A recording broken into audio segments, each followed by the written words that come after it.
महाराष्ट्रातील नाशिक जिल्ह्यातील सटाणा तालुक्यात स्थित बागलाण प्रांतातील सर्वात उंच किल्ला म्हणजे साल्हेरचा किल्ला. त्याची उंची 1567 मीटर आहे. याच प्रांतात 1672 साली मोगलांविरुद्ध पहिली अशी मोकळ्या मैदानात लढाई झाली होती आणि ती जिंकली गेली होती. हा एक ऐतिहासिक पदार्थ मानला जातो. याच डोंगर रस्त्यातून जाणाऱ्या पायवाटा आम्हाला आमच्या किल्ल्याच्या दिशेने घेऊन गेल्या होत्या. गडावर जाण्यासाठी कातळात कोरलेल्या पायऱ्या, भक्कम असे दरवाजे,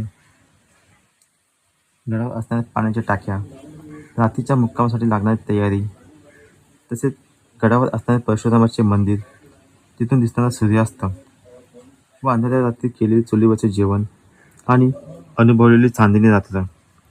सकाळी उठून बघितला सूर्योदय, त्याचबरोबर घेतलेला चहाचा आस्वाद व तिथून निघालो आम्ही सलोट्याच्या वाटेने. व्हिडिओ काढण्यासाठी होणारी धडपड आणि सलोट्यावरून काढलेली ट्रेकची व्हिडिओ आणि नंतर शेवट म्हणजे गावातील दादांच्या घरात मोकळ्या वातावरणात केले दुपारचं जेवण.